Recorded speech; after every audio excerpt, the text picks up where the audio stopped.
بسم اللہ الرحمن الرحیم ان الحمد للہ والصلاة والسلام علی من لا نبی بعد اما بعد۔ عقیدہ ختم نبوت کے بارے میں 95 نمبر حدیث مبارکہ کو بیان کیا جا رہا ہے۔ یہ حدیث مبارکہ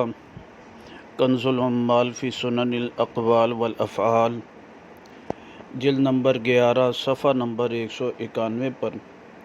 حضرت قتادہ رضی اللہ تعالیٰ عنہ فرماتے ہیں، ان نبی پاک صلی اللہ علیہ وسلم نے فرمایا، انما بعثت خاتما و فاتحہ، بے شک اللہ نے مجھے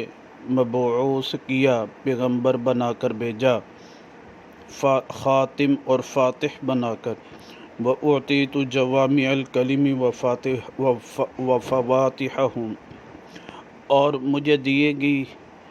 جوامع الکلم کی صفت اور فواتح الکلم کی صفت۔ اس حدیث مبارکہ میں ہمارا مستدل یہ ہے کہ آپ علیہ الصلاۃ والسلام نے فرمایا، انما بعثت خاتمہ، کہ مجھے پیغمبر بنا کر بھیجا گیا، خاتم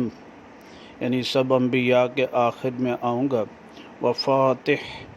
وفاتحاً، اور فاتح بنا کر بھیجا گیا کہ سب سے پہلے نبوت مجھے عطا فرمائی گئی جو ہے ابھی آدم علیہ الصلاۃ والسلام